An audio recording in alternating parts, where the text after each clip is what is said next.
ಪ್ರಿಯ ವೀಕ್ಷಕರೇ, ಈ ಸಂದರ್ಶನದಲ್ಲಿ ತುಮಕೂರು ಜಿಲ್ಲೆಯ ಕುಣಿಗಲ್ ತಾಲೂಕಿನ ಕುಣಿಗಲ್ ಕಾಂಗ್ರೆಸ್ ಪಕ್ಷದಿಂದ ಕುಣಿಗಲ್ ತಾಲೂಕಿನ ಅಲ್ಪಸಂಖ್ಯಾತರ ಘಟಕ ಅಧ್ಯಕ್ಷರಾಗಿರುವಂತಹ ಹಾಗೂ 1982ನೇ ಇಸ್ವಿದಿಂದಲೇ ಹಲವಾರು ಹುದ್ದೆಗಳಿಂದಲೂ ಹಲವಾರು ರೀತಿಯಿಂದಲೂ ಹಲವಾರು ಪದವಿಗಳಿಂದಲೂ ಸಮಾಜ ಸೇವೆಗಳಲ್ಲಿ ತೊಡ್ಕೊಂಡಿರತಕ್ಕಂತಹ ಹಾಗೂ ಜಿಲ್ಲಾ ಪಂಚಾಯತಿ ಬರೋ ಚುನಾವಣೆಯಲ್ಲಿ ಜನ ಅಪೇಕ್ಷೆ ಪ್ರಕಾರ ಜಿಲ್ಲಾ ಪಂಚಾಯತಿ ಸದಸ್ಯರುಗಳ ಆಗುವ ಸಾಧ್ಯತೆಗಳನ್ನು ಹೊಂದಿರುವಂತಹ ಸನ್ಮಾನ್ಯ ಶ್ರೀ ಜನಪ್ರಿಯ ನಾಯಕರಾದಂತಹ ಸನ್ಮಾನ್ಯ ಶ್ರೀ ಮುಮ್ತಾಜ್ ಅಹಮದ್ನವರು ನಮ್ಮ ಉಪಸ್ಥಿತಿಯಲ್ಲಿದ್ದಾರೆ. ಇವರಿಗೆ ತಮ್ಮೆಲ್ಲರ ಪರವಾಗಿ ಹಾಗೂ ನಮ್ಮ national politicians in India social media ಪರವಾಗಿ ಹಾರ್ದಿಕ ಸ್ವಾಗತ ಸರ್. ನಮ್ಮ ಮಾತುಗಳು ಪ್ರಾರಂಭಿಸೋಕ್ಕಿಂತ ಮುಂಚೆ ತಮ್ಮ ಒಂದು ಕಿರು ಪರಿಚಯ ನಮ್ಮ ವೀಕ್ಷಕರ ಮುಂದೆ ಕೊಡಬೇಕಂತ ಕೇಳಿಕೊಳ್ತಾರೆ.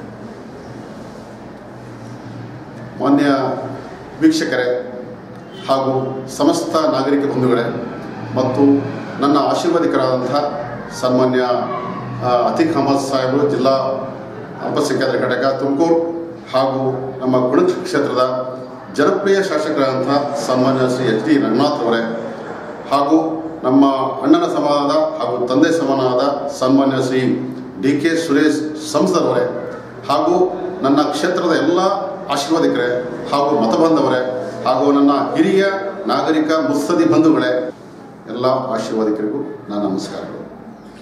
ಸರಿ, ತಮ್ಮ ಒಂದು ಕಿರು ಪರಿಚಯ ನಮ್ಮ ವೀಕ್ಷಕರ ಮುಂದೆ ಸರ್. ನನ್ನ ಕಿರು ಪರಿಚಯ, ನನ್ನ ಹೆಸರು ಮುಮ್ತಾಜ್ ಅಹಮದ್, ನಮ್ಮ ತಂದೆ ಹೆಸರು ಕೆ ಅಬ್ದುಲ್ ಕರೀಂ ಸಾಹೇಬ್, ನಮ್ಮ ತಾಯಿ ಹೆಸರು ಕಮರುನಿಸಾ. ನನ್ನ ಹುಟ್ಟಿದ ಸ್ಥಳ ತುಮಕೂರು ಜಿಲ್ಲೆ, ತುಮಕೂರು ತಾಲೂಕು, ಹೆಬ್ಬೂರು ಹುಬ್ಳಿಯ ತಾವರೆಕೆರೆ ಒಂದು ಗ್ರಾಮದಲ್ಲಿ ನಾವು 1961ನೇ ಇಸ್ವಿಯಲ್ಲಿ ಜನಿಸಿದ್ದು. ಅಲ್ಲಿಂದ ನನ್ನ ಪ್ರಾಥಮಿಕ ವಿದ್ಯಾಭ್ಯಾಸ ನನ್ನ ಹುಟ್ಟಿದ ಸ್ಥಳವಾದ ತಾವರೆಕೆರೆ ಗ್ರಾಮದಲ್ಲಿ 4ನೇ ತರಗತಿವರೆಗೂ ನಡೀತು. ನಂತರ ನನ್ನ ತೊಂಡೆಗೆರೆ ಗ್ರಾಮದಲ್ಲಿ ಮಿಡ್ಲ್ ಸ್ಕೂಲ್ ಅಪ್ ಟು 7ನೇ ಕ್ಲಾಸ್ವರೆಗೂ ಅಲ್ಲಿ ನಾನು ವಿದ್ಯಾಭ್ಯಾಸ ಮಾಡಿದೆ.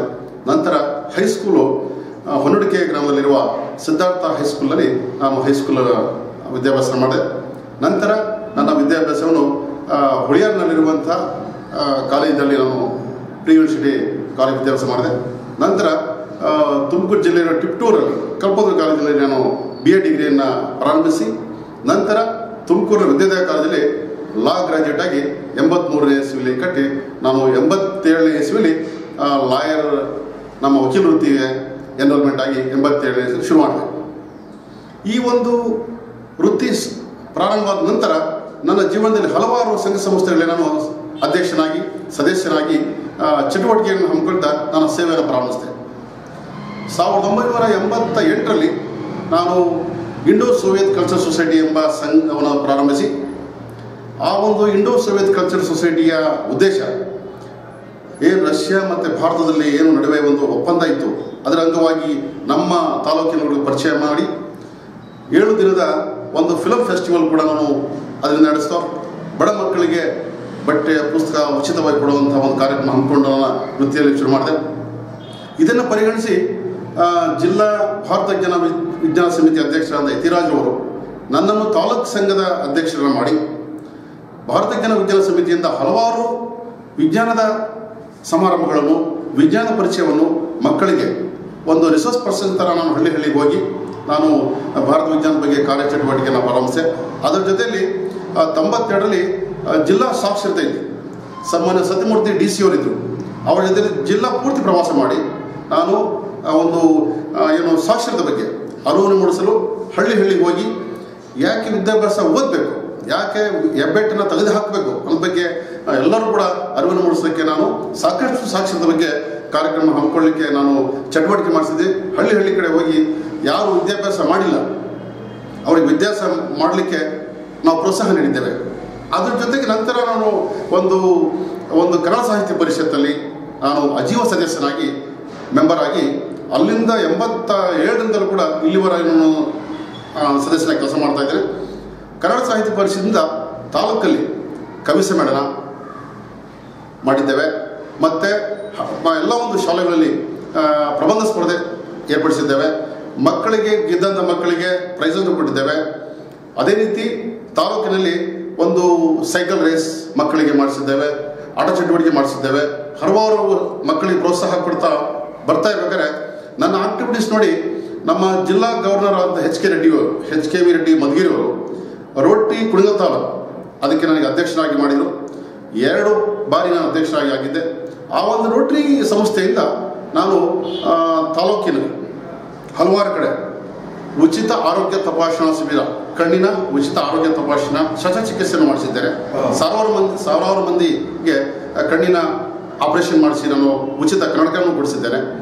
ಹಾಗಾಗಿ ಜನರಲ್ ಮೆಡಿಕಲ್ ಚೆಕಪ್ ಕ್ಯಾಂಪ್ಸ್ ಆದಿಚುಂಚನಗಿರಿಯಿಂದ ವೈದ್ಯರನ್ನು, ನಾರಾಯಣ ಹೃದಯಾಲಯದಿಂದ ವೈದ್ಯರನ್ನು, ಮುಖ್ಯ ದೊಡ್ಡ ಡಾಕ್ಟರ್ನ ಕಳಿಸಿ ಉಚಿತ ಆರೋಗ್ಯ ತಪಾಸಣಾ ಶಿಬಿರವನ್ನು ತಾಲೂಕಲ್ಲಿ ಮಾಡಿಸಿದ್ದೇವೆ. ಮತ್ತು ಏನು ಒಂದು ಆಸ್ಪತ್ರೆಗಳಲ್ಲಿ ಭೇಟಿ ಮಾಡಿ ರೋಗಿಗಳಿಗೆ ಸಾಕಷ್ಟು ಸವಲತ್ತುಗಳನ್ನ ನಾವು ಮಾಡೋಕ್ಕೆ ಪ್ರಯತ್ನ ಪಟ್ಟಿದ್ದೇವೆ. ಬಹಳ ಮುಖ್ಯವಾಗಿ ನನ್ನ ಜೀವನದಲ್ಲಿ ನಾನು ಲಾಯರ್ ಆದಮೇಲೆ ಅಪಘಾತದ ಕೇಸ್ಗಳಲ್ಲಿ ಆ ಒಂದು ಕಾಲು ಕಳ್ಕೊಂಡಂಥ ವ್ಯಕ್ತಿಗಳಿಗೆ, ಮೃತರಾದ ಕುಟುಂಬಗಳಿಗೆ ಸಾಕಷ್ಟು ಸವಲತ್ತು ನನ್ನ ಕೈಯಿಂದ ನಾನು ಸಹಾಯ ಮಾಡಿದ್ದೇನೆ. ಸಾಕಷ್ಟು ಕೇಸನ್ನು ಗೆದ್ದು ಪರಿಹಾರವನ್ನು ಕೊಡಿಸಿದ್ದೇನೆ. ಈ ಒಂದು ಚಟುವಟಿಕೆಯಲ್ಲಿ ಇದ್ದಂಥ ಸಮಯದಲ್ಲಿ ನಾನು ಕ್ರಿಯಾಶೀಲ ವಕೀಲನಾಗಿ ಕೆಲಸ ಮಾಡ್ತಾ ಇರ್ಬೇಕಾದ್ರೆ ನಮ್ಮ ವಕೀಲ ಸಂಘದವರು ನನ್ನನ್ನು 4 ಬಾರಿ ವಕೀಲ ಸಂಘದ ಅಧ್ಯಕ್ಷರಾಗಿ ಮಾಡಿದರು. 4 ಬಾರಿ ವಕೀಲ ಸಂಘದ ಅಧ್ಯಕ್ಷ ಮಾಡಿದರು. ನನ್ನ ಅವಧಿಯಲ್ಲಿ ಅಲ್ಲೂ ಕೂಡ ವಕೀಲರಿಗೆ ಬೇಕಾದಂಥ ಕ್ಷೇಮಾಭಿವೃದ್ಧಿ ಸಂಘನ ಸ್ಟಾರ್ಟ್ ಮಾಡಿ, ವಕೀಲರಿಗೆ ಬೇಕಾದಂಥ ವೆಲ್ಫೇರ್ ಫಂಡ್ಸನ್ನು ಮಾಡಿಸಿ, ನಾನು ಜಿಲ್ಲಾ ಬಾರ್ ಅಸೋಸಿಯೇಷನ್ನೂ ಕೂಡ ಕ್ಷೇಮಾಭಿವೃದ್ಧಿಯ ಹಲವಾರು ಕೇಸ್ಗಳನ್ನ ನಾನು ಡಿಸ್ಪೋಸ್ ಮಾಡಲಿಕ್ಕೆ ನಾನು ಕೂಡ ಸಹಾಯ ಮಾಡಿ, ವಕೀಲರಿಗೆ ಇಲ್ಲಿ ಫಸ್ಟ್ ಒಂದೇ ಒಂದು ಕೋರ್ಟ್ ಇತ್ತು. ಸನ್ಮಾನ್ಯ ಶ್ರೀ ವೈ ಕೆ ರಾಮಯ್ಯನವರು ಮಾಜಿ ಸಚಿವರು 1970ನೇ ಇಸ್ವಿಲಿ ಕುಣಿಗಲ್ಗೆ ಮುನ್ಸಿಫ್ ಕೋರ್ಟನ್ನು ತಂದರು. ನಂತರ ಅವರ ಆಫೀಸಲ್ಲಿ ಕೂಡ ನಾನು ಜೂನಿಯರ್ ಆಗಿ ಕೆಲಸ ಶುರು ಮಾಡಿದ ಮೇಲೆ ಅವರು ಕೂಡ ಸಾಕಷ್ಟು ಕೆಲಸನ ಶುರು ಮಾಡಿದಂಥ ಸಂದರ್ಭದಲ್ಲಿ ನಾನು ಅವ್ರ ಕೆಳಗಡೆ ಪಳಗಿ ಕೆಲಸನ ಮಾಡಿ, ನನ್ನ ಉದ್ದೇಶ ಈ ಒಂದು ಬಡಬಗ್ಗರು ನ್ಯಾಯಕ್ಕೆ ಕೋರ್ಟ್ನಲ್ಲಿ ಅಲಿತಾ ಇರೋದು ನೋಡಿದಾಗ ನನಗೆ ಸ್ವಲ್ಪ ಅವ್ರಿಗೇನೋ ಸಹಾಯ ಮಾಡಬೇಕು ಅಂತ ಮನಸ್ಸು ಹುಟ್ಟಾಗ ಕೆಲವಾರು ಕೇಸ್ಗಳಿಗೆ ನಾನು ಸಾಕಷ್ಟು ಉಚಿತವಾಗಿ ಕೂಡ ನಡೆಸಿಕೊಟ್ಟಿದ್ದೇನೆ. ಅವರ ಬಡಬಗ್ಗರಿಗೆ ನಾನು ಕೈಲಾದ ಸಹಾಯನೂ ಕೂಡ ಮಾಡಿದ್ದೇನೆ. ಅವರ ಕುಟುಂಬಗಳಿಗೆ ಹಣದ ಸಹಾಯ ಮಾಡಿದ್ದೇನೆ, ತೀರೋದರ ಮನೆಗಳಿಗೆ. ನಂತರ ನಾನು 4 ಬಾರಿ ಅಧ್ಯಕ್ಷನಾದ ಸಂದರ್ಭದಲ್ಲಿ 1 ಕೋರ್ಟ್ ಇತ್ತಿಲ್ಲಿ. ನಂತರ ಕುಣಿಗಲ್ ತಾಲೂಕಿನ ಲಾಸ್ಟ್ ಬಾರ್ಡ್ರಿಂದ ಜಿಲ್ಲೆಗೆ ಹೋಗಿ ನಾವು ಸೆಷನ್ ಕೋರ್ಟ್ ಹೋಗಬೇಕಾಯಿತು. ಸೀನಿಯರ್ ಡಿವಿಷನ್ ಕೋರ್ಟ್ ತುಮಕೂರಿಗೆ ಹೋಗಬೇಕಾಯಿತು.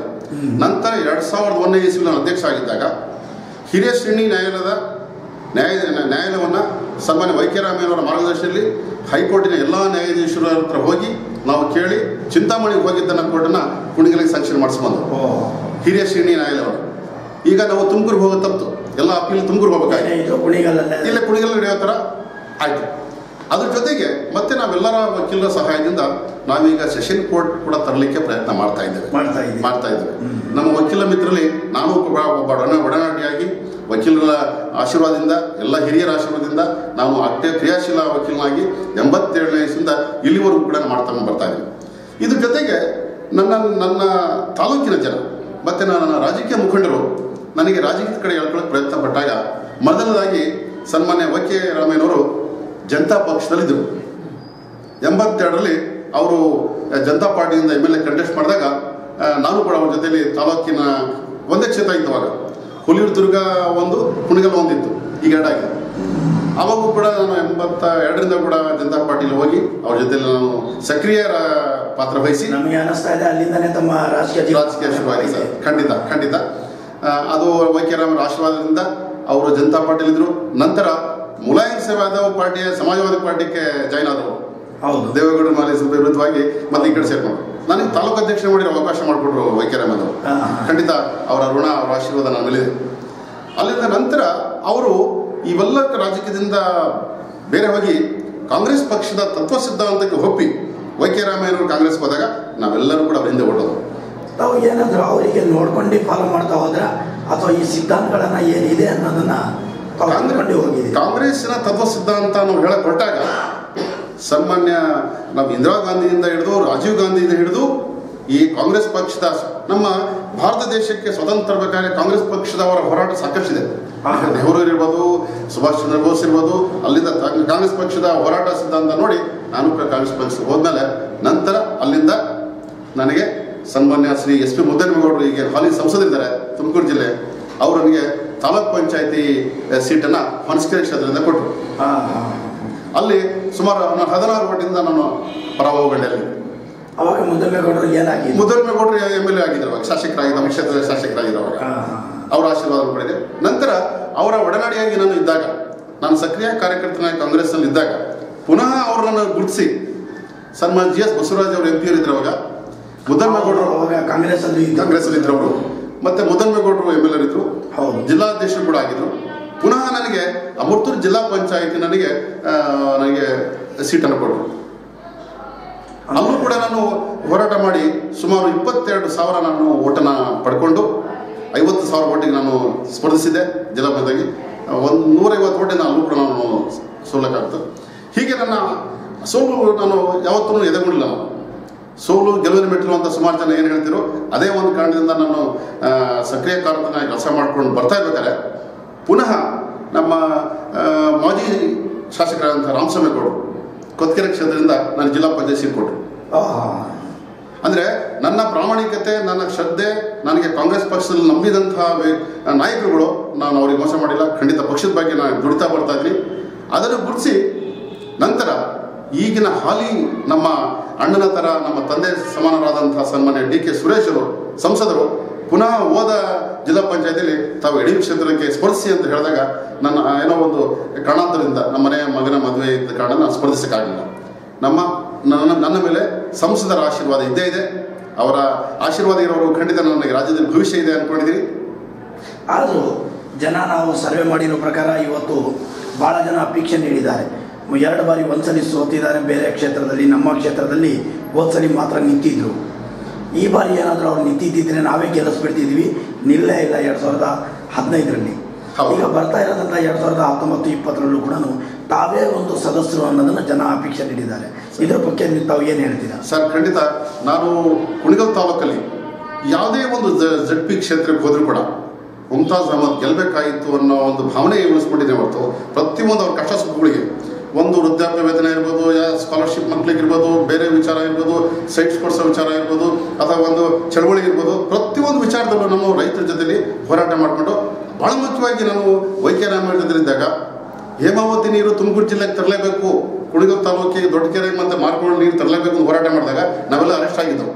15 ದಿನ ಸೆಂಟ್ರಲ್ ಜೈಲಲ್ಲಿದ್ದು ನಾವು ನೀರಾವರಿಗೆ ಹೋರಾಟ ಮಾಡಿದಂಥ ವ್ಯಕ್ತಿಗಳು ನಾವು ಕೂಡ ಒಬ್ಬ. ಹಾಗಾಗಿ ನಾವು ರೈತರ ಕಾಳಜಿ ಬಗ್ಗೆ ಭಾಳ ಮೊದಲಿಂದ ಹೋರಾಟ ಮಾಡ್ತಾ ಇದ್ವಿ. ಖಂಡಿತ ರೈತರು ಆಶೀರ್ವಾದ ನನ್ನ ಮೇಲೆ ಇರೋವರೆಗೂ ಖಂಡಿತ ನಾನು ಮುಂದಿನ ದಿನಗಳಲ್ಲಿ ನಾನು ಅವಕಾಶ ಸಿಗುತ್ತೆ ನನಗೆ ಮತದಾರರು ಆಶೀರ್ವಾದ ಮಾಡ್ತಾರೆ ಅಂತ ನಾನು ನಂಬ್ಕೊಂಡಿದ್ದೀನಿ ಸರ್. ಅಂದರೆ ನಿಮ್ಮ ಪಕ್ಷದ ವತಿಯಿಂದ ನಿಮಗೆ ಆಶೀರ್ವಾದಿಸಿ ಏನಾದರೂ ಒಂದು B ಫಾರಂ ಅನ್ನು ಸಿಕ್ಕರೆ ಸರ್, ತಮ್ಮ ಮತದಾರರು ನಿಮಗೆ ಆಶೀರ್ವಾದಿಸಿದರೆ ಆ ಕ್ಷೇತ್ರದಲ್ಲಿ ತಾವು ಆಕಸ್ಮಿಕವಾಗಿ ಅಂದರೆ ಆಶೀರ್ವಾದದಿಂದ ಆಯ್ಕೆಯಾಗಿ ಬಂದರೆ ಆ ಜಿಲ್ಲಾ ಪಂಚಾಯತಿ ಕ್ಷೇತ್ರದಲ್ಲಿ ಏನು ಅಭಿವೃದ್ಧಿ ಮಾಡಬೇಕಂತ ಇದೆ ಸರ್? ನಮ್ಮ ಸಂಸದರಾದ DK ಸುರೇಶ್ ಅವರು ಮತ್ತು ನಮ್ಮ ಜನಪ್ರಿಯ ಶಾಸಕರಾದ SD ರಂಗನಾಥ್ ಅವರು ಎಷ್ಟು ಶ್ರಮ ಮಾಡ್ತಾವ್ರೆ ಕ್ಷೇತ್ರದಲ್ಲಿ, ಮಂಗಳೂರು ಕ್ಷೇತ್ರದಂದರೆ ನೀರಾವರಿಗಿರ್ಬೋದು, ರೈತರಿಗಿರ್ಬೋದು, ಅಥವಾ ಬೇರೆ ವಿಚಾರಗಳಿರ್ಬೋದು, ಹಗಲು ರಾತ್ರಿ ನಮ್ಮ ರಂಗನಾಥ್ ಅವರು ಶಾಸಕರು ದುಡಿತಾ ಇದ್ದಾರೆ. ಅವರ ಆಶೀರ್ವಾದದಿಂದ ಖಂಡಿತ ನಾನು ಅಕಸ್ಮಾತ್ ನಮಗೇನೋ ದೇವ್ರ ದಯೆಯಿಂದ ಸೀಟ್ ಕೊಟ್ಟು ನಮಗೆ ಸ್ಪರ್ಧಿಸಾಗ ಗೆದ್ದರೆ ಆ ಒಂದು ಕ್ಷೇತ್ರದ ಬಡಬಗ್ಗರಿಗೆ, ದೀನದಲಿತರಿಗೆ, ಅಲ್ಪಸಂಖ್ಯಾತರಿಗೆ, ಎಲ್ಲ ಒಂದು ಕೊಮ್ಮಿ ಜನಗಳಿಗೂ ಜೊತೆ ತಗೊಂಡು ಜಿಲ್ಲಾ ಪಂಚಾಯತಿ ಏನೇನು ಸವಲತ್ತುಗಳು ಮಾಡಬೇಕಾಗಿದೆ ಪ್ರತಿಯೊಂದು ಕಾರ್ಯಗಳನ್ನು ಮಾಡಲಿಕ್ಕೆ ಪ್ರಾಮಾಣಿಕ ಪ್ರಯತ್ನ ಮಾಡ್ತೀನಿ ಅಂತ ಹೇಳಕ್ಕೆ ಇಷ್ಟಪಡ್ತೀನಿ ಸರ್. ಸರಿ, ಆದರೂ ಕೂಡ ಒಂದು ಯಾವುದೇ ಒಂದು ಕ್ಷೇತ್ರದಲ್ಲಿ ತಾವು ಸ್ಪರ್ಧಿಸಬೇಕಾದ್ರೆ ರಾಜಕಾರಣಿಯಲ್ಲಿ ಇರ್ತಕ್ಕಂಥ ವ್ಯಕ್ತಿಗಳು ಆಶ್ವಾಸನೆಗಳನ್ನು ಬಹಳ ಕೊಡ್ತಾರೆ ಸರ್. ಒಂದು ಆ ಥರ ಮಾಡ್ತೀವಿ, ಆಯ್ಕೆ ಮಾಡಿದರೆ ಈ ಥರ ಮಾಡ್ತೀವಿ ಅಂತಲೂ ಹೇಳ್ತಾರೆ. ಆದರೂ ಕೂಡ ಮುಖ್ಯವಾಗಿ ಒಂದು ಗುರಿ ಇಟ್ಕೊಂಡಿರೋದಂಥ ಒಂದು ಏನಾದ್ರು ಇರ್ಬೋದಲ್ಲ ಸರ್, ನಾನು ಈ ಥರ ಮಾಡೇ ಕೊಟ್ಟಿರ್ತೀನಿ ಅಂತ. ಸರ್, ಇದರಲ್ಲಿ ಏನಾಗಿದೆ, ಸಾಮಾನ್ಯವಾಗಿ ನಾವು ವಿಚಾರ ನೋಡಿದಾಗ ಎಲೆಕ್ಷನ್ ಬಂದಾಗ ನಾವು ಭರವಸೆ ಕೊಡೋದು ತಪ್ಪು. ನಾವು ಕೆಲಸ ಮಾಡಿ ತೋರಿಸ್ಬೇಕಾಗಿದೆ. ಆ ಒಂದು ವಿಚಾರದಲ್ಲಿ ನಾವು ನೋಡಿ, ಈಗ ನಮಗೆ ಅಮೃತೂರಿಗೆ ಮಾರ್ಕೋನಹಳ್ಳಿ ಡ್ಯಾಮ್ ಇದೆ. ಮಾರ್ಕೋನಹಳ್ಳಿ ಡ್ಯಾಮ್ ನೀರು ತುಂಬಿಸ್ಲಿಕ್ಕೆ ಪ್ರಾಮಾಣಿಕ ಪ್ರಯತ್ನ ಮಾಡ್ತೀವಿ ನಾವು. ಈ ಸರಿ ನಮ್ಮ ಸಂಸದರು ಮತ್ತು ಶಾಸಕರಾದಂಥ ರಂಗನಾಥ್ ಅವರು ನಮ್ಮ ಗೋರು ಡ್ಯಾಮಿಂದ ಚಾನಲ್ ನೀರು ತಂದು ಇವತ್ತು ಮಾರ್ಕೋನಹಳ್ಳಿ ಡ್ಯಾಮ್ ತುಂಬಿಸ್ಲಿಕ್ಕೆ ಏನು ಶ್ರಮ ಹಾಕಿದ್ದಾರೆ, ಆ ಶ್ರಮದಿಂದ ಅಮೃತೂರು ಹೋಬಳಿ ಜನ ಇವತ್ತು ಬೆಳೆ ಬೆಳೆಗೆ ಅವಕಾಶ ಆಗ್ತಾ ಇದೆ. ಮತ್ತು ಮಾರ್ಕೋನಹಳ್ಳಿಯಿಂದ ಕುಣಿಗಲ್ ಟೌನ್ ನೀರು ಪ್ರಯತ್ನ ಮಾಡ್ತಾರೆ. ಹಾಗಾಗಿ ಸಾಕಷ್ಟು ಕೆಲಸಗಳನ್ನು ಮುಂದೆ ಮಾಡಲಿಕ್ಕೆ ದೇವರು ನನಗೆ ಆಶೀರ್ವಾದ ಮಾಡಲಿ, ನಮ್ಮ ಮತದಾರರು ಆಶೀರ್ವಾದ ಮಾಡಲಿ, ಮತ್ತು ನಮ್ಮ ಅಲ್ಪಸಂಖ್ಯಾತರು, ನಮ್ಮ ಮುಸ್ಲಿಂ ಬಾಂಧವರು, ಎಲ್ಲ ಬಾಂಧವರ ಜೊತೆ ನಾನು ಒಡನಾಟ ಇಟ್ಕೊಂಡಿದ್ದೀನಿ ಸರ್. ಖಂಡಿತ ದೇವರು ಒಳ್ಳೇದು ನನಗೆ ಆಗಬೇಕು ಅಂತ ಕೇಳ್ಕೊಳ್ತಾ ಇದ್ದೀನಿ ಸರ್. ಭಾಳ ಮುಖ್ಯವಾಗಿ ನಮ್ಮ ಕ್ಷೇತ್ರ ಜನಗಳಿಗೆ ಹಲವಾರು ಕೆಲಸ ಕಾರ್ಯಗಳು ಮಾಡಬೇಕಂತ ನಮ್ಮ ಮನಸ್ಸಲ್ಲಿ ಕುರಿತಾ ಇದೆ. ಅದರಲ್ಲಿ ವಿದ್ಯಾಭ್ಯಾಸ. ನಾನು ಮೊದಲೇ ನಾನು ಈಗಾಗಲೇ ಹೇಳಿದೆ, ಅನಕ್ಷತೆ ಹೋಗಲಾಡಿಸ್ಬೇಕು. ಕಾರಣ ಇಷ್ಟೇ, ಹಳ್ಳಿ ಕಡೆ ಬಡ ಮಕ್ಕಳು ವಿದ್ಯಾಭ್ಯಾಸ ಮಾಡೋದು ಕಷ್ಟ. ಅವ್ರನ್ನ ಗುರುತಿಸಿ ಶಾಲೆಗಳನ್ನ ಕಳಿಸೋದು, ಶಾಲೆಗಳು ಯಾವ ರೀತಿ ನಡೀತಾ ಇದೆ ನೋಡೋಂಥದ್ದು, ಅಲ್ಲಿ ಸೌಕರ್ಯ ಸರಿಯಾಗಿ ಸಿಗ್ತಾ ಇದೆಯಾ, ಅಥವಾ ಅಲ್ಲಿ ಶಾಲೆಯಲ್ಲಿ ಹೆಣ್ಣು ಮಕ್ಕಳು ಇರ್ತಾರೆ ಅವ್ರಿಗೆ ಶೌಚಾಲಯ ಇದೆಯಾ, ವಿದ್ಯಾಭ್ಯಾಸಕ್ಕೆ ಏನೇನು ಸವಲತ್ತುಗಳಿದೆ, ವಿದ್ಯಾಭ್ಯಾಸ ಭಾಳ ಮುಖ್ಯವಾಗಿ ಒತ್ತು ಕೊಟ್ಟು ಅದ್ರ ಬಗ್ಗೆ ಮುಂತರಲಿ ಹೋರಾಟ ಮಾಡುವಂಥ ವಿಚಾರ ಬಂದು. ಎರಡನೇದಾಗಿ ನಮ್ಮ ತಾಲೂಕಿನಲ್ಲಿ ಅಥವಾ ರಾಜ್ಯದಲ್ಲಿ ರೈತಾಪಿ ವರ್ಗ ಜಾಸ್ತಿ. ರೈತಾಪಿ ವರ್ಗದವರಿಗೆ ಅವ್ರಿಗೆ ಬೇಕಾದಂಥ ಸವಲತ್ತುಗಳು ಏನು, ಉಚಿತವಾಗಿ ಸಿಗುವಂಥ ಯಂತ್ರೋಪಕರಣಗಳಿರ್ಬೋದು, ಅಥವಾ ಗೊಬ್ಬರಗಳಿರ್ಬೋದು, ಅಥವಾ ರಿಯಾಯಿತಿ ದರದಲ್ಲಿ ಸಿಗುವಂಥ ಬೀಜಗಳಿರ್ಬೋದು, ಅಥವಾ ಏನು KEBಯಿಂದ ಉಚಿತವಾಗಿ ಇವತ್ತು TCಗಳು ಕೊಡ್ತಾವ್ರೆ. ರೈತಾಪಿ ವಿದ್ಯುತ್ ಶಕ್ತಿಯ TCಗಳು ಕೊಡ್ತಾವೆ, ಕರೆಂಟ್ ಕೊಡ್ತಾವೆ, ಪಂಪ್ ಸೆಟ್ಗಳು ಕೊಡ್ತಾರೆ. ಅದನ್ನು ರೈತಾಪಿ ವರ್ಗಗಳಿಗೆ ತಲುಪಿಸ್ಲಿಕ್ಕೆ ಸಾಕಷ್ಟು ಶ್ರಮ ಹಾಕಲಿಕ್ಕೆ ಅದನ್ನು ಗುರಿ ಕೂಡ ಇಟ್ಕೊಂಡಿದ್ದೇನೆ. ಅದ್ರ ಜೊತೆಗೆ ನಾವು ಕಂಡ ಹಾಗೆ ಮಹಿಳೆ ಅಬಲೆ ಅಲ್ಲ, ಸಬಲೆ. ಕಾರಣ ಅವರಿಗೆ ಸಾಕಷ್ಟು ಸೌಕರ್ಯಗಳಿಂದ ರಾಜ್ಯ ಸರ್ಕಾರದಿಂದ, ಹೌದು, ನಮ್ಮ ಕೇಂದ್ರ ಸರ್ಕಾರದಿಂದ ಸಾಕಷ್ಟು ಸವಲತ್ತುಗಳಿದೆ. ಅದನ್ನು ಅವರು ತಲುಪಿಸಕ್ಕೆ ಸಾಧ್ಯ ಆಗ್ತಾ ಇಲ್ಲ. ಅದನ್ನು ತಲುಪಿಸೋಕ್ಕೆ ನಾವು ಹೋರಾಟ ಮಾಡಿ ಮಹಿಳೆಯರಿಗೆ ಸಾಕಷ್ಟು ಸೌಲಭ್ಯ ಕೊಡಿಸೋಕ್ಕೆ ನಾನು ಪ್ರಾಮಾಣಿಕ ಪ್ರಯತ್ನ ಮಾಡಲಿಕ್ಕೆ ನಾನು ಗುರಿ ಇಟ್ಕೊಂಡಿದ್ದೇನೆ. ಇದರ ಜೊತೆಗೆ ನನ್ನ ಒಂದು ಏನು ಕ್ಷೇತ್ರದಲ್ಲಿ ನಮ್ಮ ಜನಗಳಲ್ಲಿ ನಾನು ಏನು ವಿಶ್ವಾಸ ಮಾಡ್ತಾ ಇದ್ದರೆ, ಬಡಬಗ್ಗನ್ನು ಗುರುತಿಸಿ ಅವರಿಗೆ ಆಶ್ರಯ ಸೈಟ್ಗಳನ್ನ ಕೊಡಿಸೋಂಥದ್ದು, ಅಥವಾ ಸೈಟ್ ಇರೋರಿಗೆ ಮನೆ ಕಟ್ಟಿಸೋದಕ್ಕೆ ಲೋನ್ ಕೊಡಿಸೋವಂಥದ್ದು, ಅಥವಾ ಬಡಬಗ್ಗರನ್ನು ಗುರುತಿಸಿ ಏನು ಅವರಿಗೆ ಕೊನೆ ಪಕ್ಷ 1 ಎಕರೆ ಜಾಗದವರು ಫ್ರೀಯಾಗಿ ಹಕ್ಕುಪತ್ರನ ಕೊಡಿಸುವಂಥ ಕೆಲಸಗಳನ್ನ ರೈತಾಪಿಯವರುಗಳಿಗೆ ಮಾಡಬೇಕಂತ ಕೂಡ ಮುಂದಿನ ದಿನಗಳಲ್ಲಿ ಯೋಚನೆ ಮಾಡ್ತಾ ಇದ್ದೀವಿ. ಸರಿ, ಮುಖ್ಯವಾಗಿ ಅಲ್ಪಸಂಖ್ಯಾತರಿಗೆ ಆಗಿರ್ಬೋದು, ಯಾಕಂದರೆ ಇವತ್ತು ಕೂಡ ತಾವು ಅಧ್ಯಕ್ಷರು ಕೂಡ ಆಗಿದ್ದೀರಾ, ತಾಲೂಕು ಅಧ್ಯಕ್ಷರಾಗಿದ್ದೀರಾ. ತಾವು ಹೇಳಿದ್ದೀರಿ ಮಹಿಳೆಯರ ಮೇಲೆ ಅನ್ಯಾಯ ಆಗ್ತಾ ಇರೋಂಥವರಿಗೆ ಖಂಡಿಸಿ ನ್ಯಾಯ ಕೊಡಿಸ್ತೀನಿ ಅಂತ. ಅಲ್ಪಸಂಖ್ಯಾತರವ್ರ ಮೇಲೂ ಭಾಳ ಅನ್ಯಾಯ ನಡೀತಾ ಇದೆ. ಹಿಂದೆ ಉಳಿದಿರೋಂಥ ವರ್ಗಗಳು, SC STಗಳನ್ನು ಭಾಳ ತೊಂದರೆಗಳಲ್ಲಿ ಇದ್ದಾರೆ. ಇವತ್ತು ಇಂಥವರಿಗೆ ಕೇಂದ್ರದಿಂದ ರಾಜ್ಯದಿಂದ ಅನೇಕ ಸೌಲಭ್ಯಗಳನ್ನು ಬರ್ತಾ ಇದೆ, ಅಲ್ಲಿಗೆ ತಲುಪ್ತಾ ಇಲ್ಲ.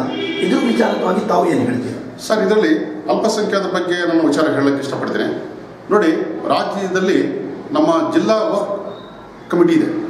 ಜಿಲ್ಲಾ ವಕ್ಫ್ ಕೇಂದ್ರದಿಂದ ನಮ್ಮ ಅಲ್ಪಸಂಖ್ಯಾತರಿಗೆ ಸಾಕಷ್ಟು ವಿದ್ಯಾಭ್ಯಾಸದ ಲೋನ್ಗಳಿದೆ ಮತ್ತು ಸ್ಕಾಲರ್ಶಿಪ್ಸ್ ಇದೆ. ಅಥವಾ ಅವರಿಗೆ ಅದ್ರ ಜೊತೆಗೆ ನಮ್ಮ ಹಳ್ಳಿ ಕಡೆ ಪ್ರತಿಯೊಂದು ಗ್ರಾಮಕ್ಕೂ ಕೂಡ ಖಬರ್ಸ್ಥಾನ್ ಬೇಕಾಗಿದೆ. ಖಬರ್ಸ್ಥಾನ್ ಸೌಲಭ್ಯ ಇಲ್ಲ, ಮಸೀದಿ ಸೌಲಭ್ಯ ಇಲ್ಲ, ಅರಬ್ಬಿ ಮದ್ರಸಾ ಸೌಲಭ್ಯ ಇಲ್ಲ. ಇರುವಂಥ ಖಬರ್ಸ್ಥಾನಿಗೆ ಫೆನ್ಸಿಂಗ್ ಇಲ್ಲ, ಕಾಂಪೌಂಡ್ಗಳಿಲ್ಲ. ಇವೆಲ್ಲನೂ ಕೂಡ ನಾನು ಕೊಡಲಿಕ್ಕೆ ಮಾನ್ಯ ನಮ್ಮ ಸಂಸದರಾದ DK ಸುರೇಶ್ ಮತ್ತು ರಂಗನಾಥ್ ಅವರ ವಿಚಾರ ಇಟ್ಟಿದ್ದೇನೆ. ಅವರು ಚೀಫ್ ಸೆಕ್ರೆಟರಿ ಹತ್ರ ಡಿಸ್ಕಸ್ ಮಾಡಿದ್ದಾರೆ. ನಮ್ಮ ತಹಸೀಲ್ದಾರರು ಕೂಡ ಅಲ್ಲೇ ಆದೇಶ ಮಾಡಿದ್ದಾರೆ. ಯಾವ್ಯಾವ ಗ್ರಾಮಕ್ಕೆ ಖಬರ್ಸ್ಥಾನ್ ಇಲ್ಲ, ಬರಿಯಲ್ ಗ್ರೌಂಡ್ ಇಲ್ಲ, ಗುರುತಿಸಿ ಜಾಗ ನೋಡಿ ಪರ್ಚೇಸ್ ಮಾಡೋದು ಕೂಡ ಅಂತ ನಮ್ಮ MP ಅವರು ಆಗಲೇ ಸಜೆಸ್ಟ್ ಮಾಡಿ ಆ ಒಂದು ಕಾರ್ಯೋನ್ಮುಖವಾಗಿ ಹೋರಾಟ ಮಾಡ್ತಾ ಇದ್ದೀವಿ. ನಮ್ಮ ಜಮಾತಿನ ಟೌನಿನ ಆ ತಾಲೂಕಿನ ಎಲ್ಲ ಮುಸ್ಲಿಂ ಬಾಂಧವರ ಜೊತೆಗೂಡಿ ನಾವು ಸಂಸದರನ್ನ ಮತ್ತು ನಮ್ಮ MLA ಅವ್ರನ್ನ ಹೋಗಿ ಕಂಡು ಏನು ಅವಶ್ಯಕತೆ ಇದೆ ಮುಸ್ಲಿಮ್ಸ್ಗೆ, ಭಾಳ ಮುಖ್ಯವಾಗಿ ನಮ್ಮ ಸ್ಮಶಾನ ಬೇಕೇ ಬೇಕು, ಮಸೀದಿ ಬೇಕೇ ಬೇಕು, ಇರುವಂಥ ಖಬರ್ಸ್ಥಾನಿಗೆ ಕಾಂಪೌಂಡ್ ಬೇಕು, ಅರಬ್ಬಿ ಮದ್ರಸೆ ಬೇಕು ಅನ್ನೋ ವಿಚಾರ ನಾವು ಪ್ರಸ್ತಾವ ಮಾಡಿದ್ದೀವಿ. ಸಾಕಷ್ಟು ಗುರುತಿಸಿದ್ದಾರೆ, ಸಾಕಷ್ಟು ಕಡೆ ಕೊಡ್ಸೋಕೆ ಸ್ಕೆಚ್ಚು ಪ್ಲ್ಯಾನ್ ಎಲ್ಲ ತಯಾರಾಗಿದೆ ಸರ್. ಅಂದರೆ ಅರಬಿಕ್ ಕಾಲೇಜುಗಳಲ್ಲೂ ಕೂಡ ತಾವು ಒಂದು ಆ ಕಡೆ ಒಂದು ಗಮನಿಸಿ ಒಂದಕ್ಕೆ ವ್ಯವಸ್ಥೆ ಮಾಡಿಕೊಡ್ಬೇಕು ಅಂತ ಹೇಳಿ ನೋಡಿ ಸರ್. ಇದು ಒಳ್ಳೆಯ ವಿಚಾರನೇ ತಂದು ಕೂಡ ಯಾವುದೇ ರಾಜಕಾರಣಿ ಹತ್ರ ಹೋದರೂ ಕೂಡ ಇದೇ ಥರ ಆಶ್ವಾಸನೆಗಳನ್ನು ಕೊಡ್ತಾ ಬರ್ತಾರೆ. ಎಲೆಕ್ಷನ್ ಹತ್ರ ಬಂತು ಅಂದಿದ್ದ ಕೂಡಲೇ ಓಟ್ಗಳನ್ನು ಪಡೆಯೋಕ್ಕೋಸ್ಕರ ಇವತ್ತು ಏನೇನು ನಡೀತಾ ಇದೆ ನಮಗಿಂತ ಸಾಮಾನ್ಯ ಜನ ಪ್ರತಿಯೊಬ್ಬರಿಗೂ ಗೊತ್ತಿರ್ತಕ್ಕಂಥದ್ದೇ. ಆ ಕೆಲಸ ಮಾಡಿಕೊಡ್ತೀವಿ, ಹಿಂಗೆ ಮಾಡಿಕೊಡ್ತೀವಿ, ಆ ಥರ ಮಾಡ್ತೀವಿ, ಈ ಥರ ಮಾಡ್ತೀವಿ ಅಂತ ಭೇದಗಳನ್ನು ಮಾಡ್ಕೊಂಡು ಜಾತಿ ಜಗಳಗಳು ಗಲಾಟೆಗಳನ್ನು ಮಾಡ್ತಾ ಬಂದಿರೋದಂಥ ರಾಜಕಾರಣಿಗಳಲ್ಲಿ ಬೇಸರ ಆಗಿಬಿಟ್ಟಿದ್ದಾರೆ ಜನ. ಇವರು ಯಾರಿಗೂ ನಂಬಕ್ಕಾಗ್ತಾ ಇಲ್ಲ ಅನ್ನೋದನ್ನು ಜನ ಹೇಳ್ದಂಗೆ ಆಗಿದೆ. ತಾವು ಕೂಡ ನೀವು ಇವತ್ತು ಮಾತಾಡ್ತಾ ಇದ್ರೆ ಎಲ್ಲೋ ಒಂದು ಕಡೆ ಮತ್ತೊಂದು ಸಲ ಆಶ್ವಾಸನೆ ಬರ್ತಾ ಇದೆ ಅನ್ನೋಕ್ಕೆ ಕಾಣಿಸ್ತಾ ಇದೆ ಸರ್. ಇದಕ್ಕೆ ತಾವು ಆಯ್ಕೆ ಆಗಿ ಮುಂದೆ ಬಂದರೆ ತಾವು ಯಾವ ಆಧಾರದ ಮೇಲೆ, ಯಾವ ಒಂದು ಶಕ್ತಿದ ಮೇಲೆ, ಯಾವ ರೀತಿಯಿಂದ ಒಂದು ಭರವಸೆಯನ್ನು ಜನರಿಗೆ ಕೊಡಿಸ್ತೀರಾ ಈ ಸಂದರ್ಭದಲ್ಲಿ ಸರ್? ನಾನು ಭಾಳ ಮುಖ್ಯವಾಗಿ ತಮ್ಮ ಒಂದು ಸೋಷಿಯಲ್ ಮೀಡಿಯಾ ಮುಂದೆ ನಾನು ಕೂತು ಮಾತಾಡ್ತಾ ಇದ್ದೀನಿ. ಹೌದು, ಸೋಷಿಯಲ್ ಮುಂದೆ ಮಾತು ರೆಕಾರ್ಡ್ ಆಗ್ತಾ ಇದೆ. ಸತ್ಯ. ಯಾಕಂದರೆ ನಾನು ಒಂದು ಹೇಳುವಂಥ ಮಾತು ನಾನು ನಡ್ಕೊಳ್ಳೋದೇ ಇದ್ದರೆ ತಾವು ಈ ಸೋಷಿಯಲ್ ಮೀಡಿಯಾದಲ್ಲಿ ಮಾತಾಡಿದ ಮಾತನ್ನು ನೆಕ್ಸ್ಟ್ ಪ್ರಚಾರ ಮಾಡಿಸ್ಬೋದು. ಆ ಒಂದು ದೃಷ್ಟಿಯಿಂದ ನನಗೆ ಭಯ ಇದೆ. ಕಾರಣ ನಾನು ಕ್ಷೇತ್ರದಲ್ಲೇ ಪ್ರಾಮಾಣಿಕವಾಗಿ ಕೆಲಸ ಮಾಡಿದರೆ ಮಾತ್ರ ನನಗೆ ಗೌರವ ಸಿಗುತ್ತೆ. ಇವತ್ತು ಗೆದ್ದು ಹೋಗಿ 5 ವರ್ಷ ಹಕ್ಕಕ್ಕೆ ಹೋಗಲಿಲ್ಲ ಅಂದರೆ ಮುಂದೆ 5 ವರ್ಷ ಸೇರಿಸೋದಿಲ್ಲ ಜನ. ನಾನು ಅವ್ರು ಏನು ಓಟ್ ಹಾಕ್ಸ್ಕೊಂಡಿರ್ತೀನಿ ಆ ಋಣ ನನ್ನ ಮೇಲೆ ಇರ್ತದೆ. ಆ ಋಣ ತೀರಿಸಲಿಕ್ಕೆ ನಾನು ಆ ಕ್ಷೇತ್ರದ ಜನರ ಸೇವೆ ಮಾಡಲೇಬೇಕು. ಇವತ್ತು ಮಾತಾಡಿ ಆಶ್ವಾಸನೆ ಕೊಟ್ಟು ನಾವು ಹೊರಗಡೆ ಹೋದರೆ 5 ವರ್ಷ ಅವ್ರವ್ರು ತಿರುಗಿ ನೋಡಲಿಲ್ಲ ಅಂದರೆ ನೆಕ್ಸ್ಟ್ ಜನ ಸೇರಿಸೋದಿಲ್ಲ. ಪ್ರತಿದಿನ ನಾನು ಜನರ ಒಡನಾಟಿಯಾಗಿ ಕೆಲಸ ಮಾಡಿ ಅವರ ಕಷ್ಟ ಸುಖಗಳು ಸ್ಪಂದಿಸಿ ಕ್ಷೇತ್ರದ ಅಭಿವೃದ್ಧಿಗೆ, ಜನರ ಒಳಿತಿಗಾಗಿ, ನಾವು ರೈತರ ಒಳಿತಿಗಾಗಿ ಅಥವಾ ಏನು ನಮ್ಮ ಬಡವರಿಗೆ ನ್ಯಾಯ ಕೊಡಿಸೋ ಹೋರಾಟ ಮಾಡ್ತಾ ಇದ್ರೆ ಖಂಡಿತ ಮುಂದಿನ ದಿನಗಳಲ್ಲಿ ನನಗೆ ಅವಕಾಶ ಮಾಡಿಕೊಡ್ತಿದ್ದೀನ ಅಂತ ಹೇಳಕ್ಕೆ ಇಷ್ಟಪಡ್ತೀನಿ ಸರ್. ಅವಾಗಾದರೆ ಇದೇ ವಿಡಿಯೋ ನಿಮಗೆ ಒಂದು ಸಾಕ್ಷಿಯಾಗಿರುತ್ತೆ. ಜನ ನಾವೇ ಅಂತಲ್ಲ, ಸಾಮಾನ್ಯ ಜನನು ಈ ವಿಡಿಯೋ ದಾಖಲೆ. ಯಾಕಂದರೆ ನಮ್ಮದು ಯೂಟ್ಯೂಬ್ ಚಾನಲಲ್ಲೂ ಕೂಡ ಸದಾ ಸ್ಟೋರ್ ಮಾಡೋದಂಥ ಒಂದು ವ್ಯವಸ್ಥೆಗಳನ್ನು ಮಾಡಾಗಿದೆ. ಖಂಡಿತ ಸರ್. ಈ ಸಂದರ್ಭದಲ್ಲಿ ತಾವು ಹೇಳಿದ್ದೀರಾ, ಇದಕ್ಕೆ ತಕ್ಕಂತಾನೆ ತಾವು ಆಯ್ಕೆಯಾಗಿ ಬಂದರೆ ಆ ಕ್ಷೇತ್ರದಲ್ಲಿ ತಮ್ಮದು ಕೂಡ ಒಂದು ಜವಾಬ್ದಾರಿಯಿಂದ ನಾನು ಹೇಳ್ತಾ ಇರೋದಾದರೆ ಅಲ್ಲಿ ಅಭಿವೃದ್ಧಿ ಆಗಲೇಬೇಕು, ಮಾಡಲೇಬೇಕು ಅಂತ ಹೇಳುತ್ತಾ ಮುಖ್ಯವಾಗಿ ಒಂದು 2 ಪ್ರಶ್ನೆಗಳನ್ನು ಕೇಳಿ ನಾನು ಮಾತುಗಳನ್ನು ನಡೆಸ್ತಾ ಇದ್ದೀನಿ. ತಾವು ಹುದ್ದೆಯಲ್ಲಿ ಇವತ್ತು ಲಾಯರ್ ಆಗಿದ್ದೀರಾ. ಒಂದು ಡಾಕ್ಟ್ರಿ ಮತ್ತು ಲಾಯರ್, ಈ 2 ಹುದ್ದೆಗಳಲ್ಲಿ ಅತಿ ಹೆಚ್ಚಿನ ಪ್ರಮಾಣಕ್ಕೆ ದುಡಿಯೋದಂತಹ ಒಂದು ಫ್ಯಾಕ್ಟ್ರಿ ಅಂತ ಹೇಳ್ಬಿಟ್ಟು ಹೇಳ್ದಂಗೆ ಜನರಿಗೆ ಇವತ್ತಿನ ವಾತಾವರಣ ಹಂಗೆ ಕ್ರಿಯೇಟ್ ಆಗಿದೆ. ಆದರೂ ಕೂಡ ಒಳ್ಳೆ ಹುದ್ದೆದಲ್ಲಿದ್ದೀರಾ, ಒಳ್ಳೆ ನೇಮ್ ಮಾಡ್ಕೊಂಡಿದ್ದೀರಾ.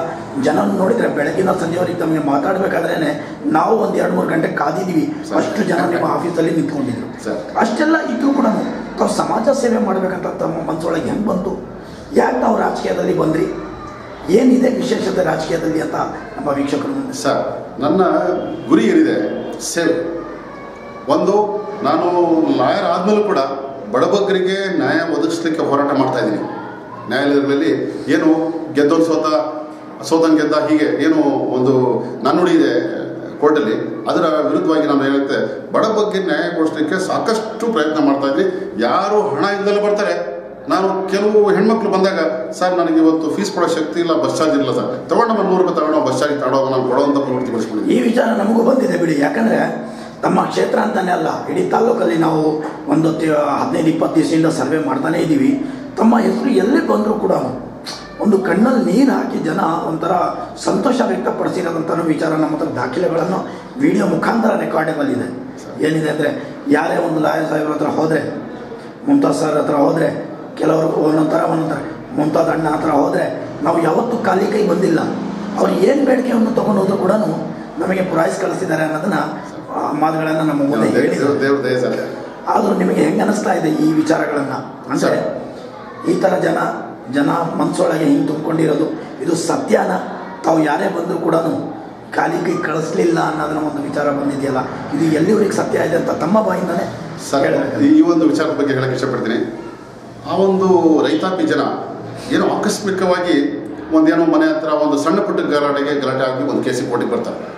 ಅವರಿಗೆ ಕಕ್ಷಿದಾರರು ವಕೀಲರಿಗೆ ಫೀಸ್ ಕೊಡುವಷ್ಟು ಚೈತನ್ಯ ಶಕ್ತಿ ಇರೋದಿಲ್ಲ. ಹಳ್ಳಿಗಾಡಿನ ಜನ ಅವರು ಫೀಸ್ ತರಬೇಕಾದ್ರೆ ಅವರ ಮನೇಲಿದ್ದಂಥ 4-5 ತೆಂಗಿನಕಾಯಿ ಮಾರಿ ಫೀಸ್ ತಗೊಂಬರ್ತಾರೋ, ಅಥವಾ ಒಂದು 10 ಸೇರು ರಾಗಿ ಮಾರಿ ದುಡ್ಡು ತಗೊಂಬರ್ತಾರೋ, ಅಥವಾ ಬೇರೆ ಏನೋ ಮಾರು ತಗೊಂಬರ್ತಾರೋ ಗೊತ್ತಿಲ್ಲ. ಆ ಒಂದು ಕಷ್ಟದಲ್ಲಿ ಬಂದಂಥ ವ್ಯಕ್ತಿಗಳಿಗೆ ನಾವು ಯಾವುದೇ ರೀತಿಯ ಫೀಸನ್ನು ಹೊರಗೆ ಹಾಕ್ತಲೆ ಅವರಿಗೆ ನಿಜವಾದ ನ್ಯಾಯವನ್ನು ಕೊಡಿಸ್ಲಿಕ್ಕೆ ನಾವು ಪ್ರಾಮಾಣಿಕ ಪ್ರಯತ್ನ ಮಾಡ್ತಾ ಇದ್ದೀವಿ.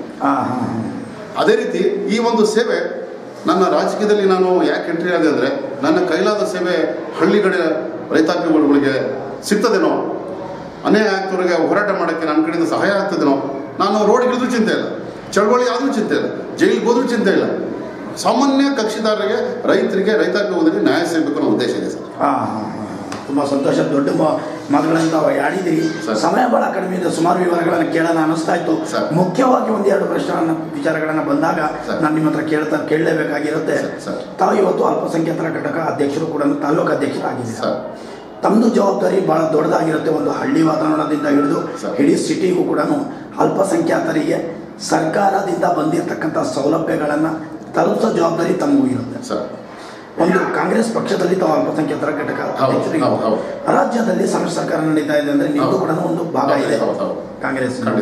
ತಮ್ಮ ಜಿಲ್ಲಾ ಅಧ್ಯಕ್ಷರಾಗಿರ್ತಕ್ಕಂಥ ಅತೀಕ್ ಅಹಮದ್ ಅವರೇ ಆಗಿರ್ಬೋದು, ತಮ್ಮ ಸಂಸತ್ನವರು ಆಗಿರ್ಬೋದು, ತಮ್ಮ ಶಾಸಕರುಗಳನ್ನು ಆಗಿರ್ಬೋದು, ಈ 3 ಜನನು ಕಾಂಗ್ರೆಸ್ಸಲ್ಲಿ ಇರ್ತಕ್ಕಂಥ ವ್ಯಕ್ತಿಗಳು. ಅವಾಗವಾಗ ಏನಾರ ನಿಮ್ಮ ಕ್ಷೇತ್ರಗಳಲ್ಲಿ ತಮ್ಮ ತಾಲೂಕಿಗೆ ಬಂದಿದ್ದಾರಾ, ನೋಡ್ತಾ ಇದ್ದಾರಾ, ಅವ್ರ ಜೊತೆಗೆ ಹೊಂದಾಡ್ಕೊಂಡು ಏನಾರ ಕೆಲಸ ಕಾರ್ಯಗಳನ್ನು ನಿರ್ವಹಿಸಕ್ಕೆ ನಿಮಗೆ ಅನುಕೂಲ ಆಗಿದೆಯಾ? ಸರ್, ಈ ಒಂದು ವಿಚಾರದಲ್ಲಿ ನಾನು ಒಂದು ಹೇಳಕ್ಕೆ ಇಷ್ಟಪಡ್ತೀನಿ. ನಮ್ಮ ಜಿಲ್ಲಾ ಅಧ್ಯಕ್ಷ ಅಂತ ಸನ್ಮಾನ್ಯ ಅತೀಕ್ ಅಹಮದ್ ಅವರು ಕ್ರಿಯಾಶೀಲ ವ್ಯಕ್ತಿ. ಖಂಡಿತ ಇಲ್ಲಿವರೆಗೂ ಮೈನಾರಿಟೀಸ್ನ ಅಲ್ಪಸಂಖ್ಯಾತ ಸಂಘಟನೆ ಮಾಡೋಕ್ಕೆ ಯಾವುದೇ ವ್ಯಕ್ತಿ ಪ್ರಯತ್ನ ಪಟ್ಟಿರಲಿಲ್ಲ. ಈ ಒಂದು ಅತೀಕ್ ಅಹಮದ್ ಅವರು ನಮ್ಮ ಜಿಲ್ಲೆಯ 11 ತಾಲೂಕಲ್ಲೂ ಕೂಡ ಮೈನಾರಿಟಿ ಸಂಘನ ಅಸೋಸಿಯೇಷನ್ನ ಒಂದು ಯೂನಿಟ್ನ ಸ್ಥಾಪನೆ ಮಾಡಿ ತಾಲೂಕುವಾರು ಸದಸ್ಯತ್ವ ನೋಂದಣಿ ಮಾಡಿದಂಥ ಮೊದಲನೇ ವ್ಯಕ್ತಿ ಅತೀಕ್ ಅಹಮದ್. ನನ್ನ ತಾಲೂಕಲ್ಲಿ ಸುಮಾರು 8ರಿಂದ 10,000 ಮೆಂಬರ್ಸನ್ನು ನಾನು ತಾಲೂಕಿಂದ ಮಾಡಿಕೊಂಡಿದ್ದೀನಿ. ಜಿಲ್ಲೆಯಲ್ಲಿ ಅತಿ ಹೆಚ್ಚಿನ ಸದಸ್ಯತ್ವ ಮಾಡಿಕೊಂಡಂಥ ಕ್ಷೇತ್ರ ಅಂದರೆ ಕುಣಗಲ್ ತಾಲೂಕು. ಈ ಒಂದು ಸಹಾಯಕ್ಕೆ ನಮ್ಮ ಸರ್ಕಾರದಿಂದ ಬರುವಂಥ ಸವಲತ್ತುಗಳೆಲ್ಲ ಏನೋ ಮೈನಾರಿಟಿ ಲೋನ್ಸ್ ಇರ್ಬೋದು ಅಥವಾ ಏನೋ ಮೈನಾರಿಟಿ ಫಂಡ್ಸ್ ಇರ್ಬೋದು, ಅದನ್ನು ತರಲಿಕ್ಕೆ ನಮ್ಮ ಶಾಸಕರು ಮತ್ತು MP ಅವರು ಬಂದಂಥ ವಿಚಾರದಲ್ಲಿ ವಾರ್ಡ್ ವೈಸು ಹಣನ ತಂದು ಬಡ ಬಗ್ಗರಿಗೆ ಹಂಚಿದ್ದಾರೆ, ಮೈನಾರಿಟಿ ಲೋನ್ಸನ್ನು ಕೊಡಿಸಿದ್ದಾರೆ. ಹೀಗಾಗಿ ಕಾರ್ಯಕರ್ತ ಮಾಡ್ತಾ ಇದ್ದಾರೆ. ನಾವು ಮೈನಾರಿಟೀಸ್ ಬಗ್ಗೆ ಭಾಳ ಎಫೆಕ್ಟಿವ್ ಆಗಿ ನಮ್ಮ ಶಾಸಕರು ಗೌರವ ಪಡ್ತಾ ಇದ್ದಾರೆ. ಅಲ್ಪಸಂಖ್ಯಾತರಿಗೆ ಅವರಷ್ಟು ಪ್ರೀತಿ ತೋರಿಸಂತಹ ನಾಯಕರು ಯಾರೂ ಇಲ್ಲ ಅಂತ ಹೇಳ್ಬೋದು. ಇವತ್ತಿನ ದಿವಸ ಮೈನಾರಿಟೀಸ್ ಬಗ್ಗೆ ಅವರು ಬೆಂತಟ್ಟೆ ಮಾತಾಡ್ತಾರೆ. ಬರ್ರಿ ಮಮತಾ ಚೆನ್ನಾಗಿದ್ದೀರಾ, ಏನಾಗಬೇಕು ಹೇಳಿ ಅಂತ ನನಗೆ ಕೇಳುವಂಥ ಪ್ರವೃತ್ತಿ ಇದೆ. ಯಾವುದೇ ಒಂದು ಸಾಮಾನ್ಯ ಕಾರ್ಯಕರ್ತ ಸಿಕ್ಕರೂ ಕೂಡ ಶಾಸಕರು ಹೆಗಲ ಮೇಲೆ ಕೈ ಹಾಕ್ಕೊಂಡು ಮಾತಾಡಿ ಅವ್ರ ಕಷ್ಟ ಸುಖಕ್ಕೆ ಸ್ಪಂದಿಸ್ತಾರ ವ್ಯಕ್ತಿ ಅಂದರೆ ಡಾಕ್ಟರ್ ರಂಗನಾಥ್ ಅವರು ಮತ್ತು ನಮ್ಮ MP ಆದಂಥ DK ಸುರೇಶ್ ಅವರು. ಅವ್ರ ಜೊತೆಗೆ ಅವರು ಆಶೀರ್ವಾದರಾಗಿ DK ಶಿವಕುಮಾರ್ ಅವರು ನಮಗೆ ಸಚಿವರಿದ್ದಾರೆ.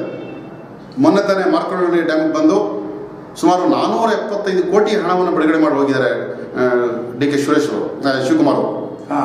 ಹೊಸ ಚಾನಲ್ ಮಾಡಲಿಕ್ಕೆ ನಮಗೆ ಏನು ನೀರಾವರಿಗೆ ನಮಗೆ ಇದು ಥೈಲ್ಯಾಂಡ್ ಇದು ಲಾಸ್ಟ್ ಬಾರ್ಡರ್ ನಮಗೆ ಹೇಮಾವತಿ ಬಗ್ಗೆ ಕುಣಗಲ್ ಕೆರೆ ತುಂಬಿಸ್ಲಿಕ್ಕೆ, ಮಾರ್ಕಂಡಳ್ಳಿ ಡ್ಯಾಮ್ ತುಂಬಿಸ್ಲಿಕ್ಕೆ ಏನೇನೋ ಹೊಸ ಚಾನಲ್ಸ್ ಬೇಕಾಗಿದೆ ಮಾಡಲಿಕ್ಕೆಲ್ಲ ಸಾಕಷ್ಟು ಹಣ ಬಿಡುಗಡೆ ಮಾಡಿದ್ದಾರೆ. ಅವರ ಆಶೀರ್ವಾದ ನಮ್ಮ ತಾಲೂಕಲ್ಲಿದೆ. ಖಂಡಿತ ಆ ಕನಕಪುರಲ್ಲ, ಇಲ್ಲೂ ಕೂಡ ನಾವು ಕನಕಪುರ ಮಾದರಿ ಮಾಡ್ತೀವಿ ಅಂತ ನಮಗೆ ಭರವಸೆ ಕೊಟ್ಟಿದ್ದಾರೆ. ನಾವೆಲ್ಲರ ಉತ್ಸಾಹಕರಾಗಿದ್ದೀವಿ, ಅವರ ಹಿಂಬಾಲಕರಾಗಿದ್ದೀವಿ. ಅವರನ್ನು ಖಂಡಿತ ಅವ್ರು ಹೇಳಿದ್ದಾರೆ ನಡೀತೀವಿ. ಖಂಡಿತ ಅವ್ರು ಬಂದಮೇಲೆ ಕುಣಗಲ್ ತಾಲೂಕಲ್ಲಿ ಕಾಂಗ್ರೆಸ್ ಸಂಘಟನೆ ಆಗಿದೆ. ತುಂಬ ಸಂತೋಷ ಆಯಿತು. ಸುಮಾರು ವಿವರಗಳನ್ನು ಮಾತಾಡೋಣ ಅಂದರೆ ಆವಾಗಲೇ ಹೇಳಿದ ಸಮಯ ಬಹಳ ಕಡಿಮೆ ಇದೆ. ಕೊನೆಯಾಗಿ ನಾನು ಒಂದು ಪ್ರಶ್ನೆ ಕೇಳಿ ನನ್ನ ಮಾತುಗಳನ್ನು ಮುಗಿಸ್ತಾ ಇದ್ದೀನಿ. ಸರ್, ಈ national politicians in India at social media ತಮ್ಮ ಮುಂದೆ ಅಂದರೆ ಪ್ರತಿಯೊಂದು ರಾಜಕಾರಣಿಗಳಿಗೂ ಯಾವುದೋ ಭೇದ ಇಲ್ಲದೆ ಗ್ರಾಮ ಪಂಚಾಯತಿಯಿಂದ ಹಿಡಿದು ಅಪ್ ಟು ಮಿನಿಸ್ಟರ್ವರೆಗೂ ಪಕ್ಷದ ಕಾರ್ಯಕರ್ತರು, ಪಕ್ಷದ ಹಿರಿಯ ನಾಯಕರು, ಕಿರಿಯ ನಾಯಕರು ಎಲ್ಲರೂ ಮನೆ ಬಾಗಿಲಿಗೆ ಅಥವಾ ಆಫೀಸ್ಗಳಿಗೆ ಹೋಗಿ ಅವ್ರ ವಿಚಾರಧಾರೆಗಳನ್ನು ಸಾರ್ವಜನಿಕರಿಗಾಗಿ ಏನು ಇಟ್ಕೊಂಡಿದ್ದಾರೆ ಅನ್ನೋದನ್ನು ನೇರ ಪ್ರಸಾರಗಳನ್ನು ಮಾಡ್ತಾ ಬಂದಿದೆ. ಇಲ್ಲಿವರೆಗೆ ಹಲವಾರು ಕರ್ನಾಟಕ ಆಲ್ಮೋಸ್ಟ್ ಆಲ್ ಕವರ್ ಮಾಡಿದ್ದೀವಿ. ಮೊನ್ನೆನೂ ನಿನ್ನೆ ಬಂದು ತಮಗೂ ಸಂಪೂರ್ಣ ಮಾಹಿತಿನೂ ಆಲ್ಮೋಸ್ಟ್ ಆಲ್ ಕೊಟ್ಟಿದ್ದೀವಿ ಸರ್. ಇದೇ ಅಂಗವಾಗಿ ತಾವು ಕೂಡ ಇವತ್ತು ತಮ್ಮ ಅಮೂಲ್ಯವಾದ ಸಮಯ ನಮ್ಮ ಜೊತೆಗೆ ಹಂಚ್ಕೊಂಡು ಮಾತಾಡ್ತಾ ಇದ್ದೀರಾ. ಹೆಂಗೆ ಅನ್ನಿಸ್ತಾ ಇದೆ ನಮ್ಮ ನ್ಯಾಷನಲ್ ಪಾಲಿಟಿಕ್ಸ್ ಈ ಥರ ಕೆಲಸ ಮಾಡ್ತಾ ಇರೋದಂತ ತಮ್ಮ ಅನಿಸಿಕೆ, ಅಭಿಪ್ರಾಯ ಏನಿದೆ? ಇದರಿಂದ ಏನಾದರೂ ನಮ್ಮ ರಾಜ್ಯ, ನಮ್ಮ ದೇಶ ಅಭಿವೃದ್ಧಿ ಆಗಲಿಕ್ಕೆ ಸಾಧ್ಯತೆ ಇದೆಯಾ ಸರ್? ಇದು ಖಂಡಿತ ತಾವು ಬಂದು ನನ್ನ ವಿಚಾರ ಹೇಳಿದಾಗ ನನಗೆ ಭಾಳ ಸಂತೋಷ ಆಯಿತು.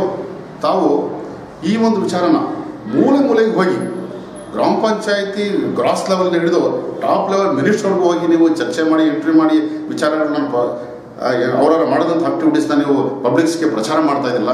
ಖಂಡಿತ ಭಾಳ ಒಂದು ಹೆಮ್ಮೆ ಪಡುವಂಥ ತಾವು ಕೆಲಸ ಮಾಡ್ತಿದ್ದೀರಾ ಸರ್. ಖಂಡಿತ ತಮ್ಮ ಕೆಲಸದಲ್ಲಿ ದೇವರು ಎಲ್ಲ ನಿಮಗೆ ಒಳ್ಳೇದು ಮಾಡಲಿ. ಈ ಒಂದು ಕೆಲಸ ಮಾಡಿದಂಥ ಈ ಒಂದು ನ್ಯಾಷನಲ್ ಪೊಲಿಟಿಕ್ಸ್ ಸೋಷಿಯಲ್ ಮೀಡಿಯಾ ಮಾಡಿದಂಥ ಕೆಲಸ ಯಾರೂ ಮಾಡೋಕ್ಕಾಗ್ತಾ ಇಲ್ಲ. ಕಾರಣ ಬೇರೆ ಮಾಧ್ಯಮಗಳಿದ್ದಾವೆ, ಬೇರೆ ಮಾಧ್ಯಮಗಳ ಬಗ್ಗೆ ಹೇಳೋಕ್ಕೋಲ್ಲ, ಹೆಸರುಗಳು ಹೇಳೋಕ್ಕೋಲ್ಲ. ಆದರೆ ಅವ್ರು ಬೆಲ್ ಮಾಡ್ತಿದ್ದಾರೆ. ತಾವು ಗ್ರಾಸ್ ಲೆವೆಲಲ್ಲಿ ಹಳ್ಳಿ ಮಟ್ಟಕ್ಕೆ ಹೋಗಿ ಇಂಟರ್ವ್ಯೂ ಮಾಡಿ ಪಬ್ಲಿಕ್ಸ್ ಹತ್ರ ಮತ್ತು ನಾಗರಿಕರ ಹತ್ರ ನೀವು ಇಂಟರ್ವ್ಯೂ ಮಾಡಿ ವಿಚಾರಗಳನ್ನ ಪಬ್ಲಿಕ್ಸ್ ತಿಳಿಸ್ತಾ ಇದ್ರಲ್ಲ. ಇಲ್ಲಿ ಹೊರ ವಿರೋಧ ಇಲ್ಲ. ತಾವು ಯಾವುದೇ ಒಂದು ವ್ಯಕ್ತಿಗೂ ಭೇಟಿ ಮಾಡ್ತಾ ಇದ್ದೀರಾ. ಈ ಪಕ್ಷ ಆ ಪಕ್ಷ ಅಂತ ಭೇಟಿ ಮಾಡ್ತಾ ಇಲ್ಲ. ನೀವು ಪ್ರತಿಯೊಂದು ವ್ಯಕ್ತಿಗೂ ಸಮಾನಾಂತರವಾಗಿ ತಾವು ಹೋಗಿ ಭೇಟಿ ಮಾಡಿ ಅವರ ವಿಚಾರಗಳನ್ನ ಪಬ್ಲಿಕ್ಸ್ಗೆ ನೀವು ಪ್ರಸ್ತಾವ ಮಾಡ್ತಾ ಇದ್ದೀರಾ. ನೀವು ಒಳ್ಳೆ ಕಾರ್ಯ ಮಾಡಲಿಕ್ಕೆ ದಾರಿ ಮಾಡ್ತಾ ಇದ್ದೀರಾ. ಖಂಡಿತ ನೀವು ಒಂದು ಒಳ್ಳೆಯ ಒಂದು ಮಾರ್ಗಕ್ಕೆ ಈ ಒಂದು ಮೀಡಿಯಾ ಶುರುವಾಗಿದೆ. ಖಂಡಿತ ಈ ಒಂದು ಮೀಡಿಯಾ ಸಕ್ಸಸ್ ಆಗಲಿ. ನಮ್ಮ ಕೂಡ ಸಪೋರ್ಟ್ ಇದೆ. ತಾವು ಮಾಡ್ತಾ ಕೆಲಸ ಖಂಡಿತ ನಮ್ಮ ಧನ್ಯವಾದಗಳು ಸರ್. ತುಂಬ ಸಂತೋಷ. ಇದೇ ಥರ ತಂದು ಕೂಡ ನಮ್ಮ ಜೊತೆಗೆ ಹೊಂದಾಣಿಕೆ ಇದ್ದರೆ ಇವತ್ತು ಇಡೀ ಕರ್ನಾಟಕ ರಾಜ್ಯದಲ್ಲಿ ಆಲ್ಮೋಸ್ಟ್ ಆಲ್ ನಾವು ಕವರ್ ಮಾಡಿದ್ದೀವಿ. ಬೇರೆ ರಾಜ್ಯದಲ್ಲೂ ಕೆಲವೊಂದು ಕಾಲ ಇಟ್ಟಿದ್ದೀವಿ ಆಲ್ರೆಡಿ. ಇದೇ ಥರ ಇಡೀ ದೇಶದಲ್ಲಿ ಬರ್ತಕ್ಕಂಥ 5 ವರ್ಷದಲ್ಲಿ ಆಲ್ ಓವರ್ ಇಂಡಿಯಾನೇ ನಾವು ಸಂಪೂರ್ಣವಾಗಿ ಕವರ್ ಮಾಡೋಣ ಅಂತೇಳಿ ಹೇಳುತ್ತಾ ನಿಮ್ಮ ಮಾತುಗಳು ನೋಡ್ತಾ ಇರುವ, ಕೇಳ್ತಾ ಇರುವ ನಮ್ಮ ವೀಕ್ಷಿಸ್ತಿರುವ ನಮ್ಮ ವೀಕ್ಷಕರ ಪರವಾಗಿ ಹಾಗೂ ನಮ್ಮ national politicians in India at social media ಪರವಾಗಿ ತಮಗೆ ಧನ್ಯವಾದ. ವೀಕ್ಷಕರೇ, ತಾವು ವೀಕ್ಷಿಸ್ತಿದ್ದೀರಿ ತುಮಕೂರು ಜಿಲ್ಲೆಯ ಕುಣಿಗಲ್ ತಾಲೂಕಿನ ಕಾಂಗ್ರೆಸ್ ಪಕ್ಷದಿಂದ ಅಲ್ಪಸಂಖ್ಯಾತರ ಘಟಕ ತಾಲ್ಲೂಕು ಅಧ್ಯಕ್ಷರಾಗಿರ್ತಕ್ಕಂತಹ ಹಾಗೂ 1982ನೇ ಇಸ್ವಿದಿಂದಲೇ ಸತತವಾಗಿ ಹಲವಾರು ಪದವಿಗಳಿಂದ ಹಲವಾರು ಹುದ್ದೆಗಳಿಂದಲೂ ಸಮಾಜ ಸೇವೆಗಳಲ್ಲಿ ತೊಡ್ಕೊಂಡಿರ್ತಕ್ಕಂತಹ ಜನ ಅಪೇಕ್ಷೆ ಪ್ರಕಾರ ಜಿಲ್ಲಾ ಪಂಚಾಯತಿ ಮುಂದಿನ ಸದಸ್ಯರ ಆಗುವ ಸಾಧ್ಯತೆಗಳನ್ನು ಹೊಂದಿರುವಂತಹ ಸನ್ಮಾನ್ಯ ಶ್ರೀ ಅಡ್ವೊಕೇಟ್ ಮುಮ್ತಾಜ್ ಅಹಮದ್ನವರ ಮಾತುಗಳನ್ನು ತಾವು ಕೇಳಿದ್ರಿ. ಇನ್ನಷ್ಟು ವಿವರಗಳು ಇನ್ನಷ್ಟು ಸುದ್ದಿಗಳನ್ನು ಇವರ ಬಗ್ಗೆ ತಿಳಿಯಲು ಲಾಗಾನ್ ಮಾಡಿ www.politiciansinIndia.com. ಜೈ ಹಿಂದ್, ಜೈ ಕರ್ನಾಟಕ.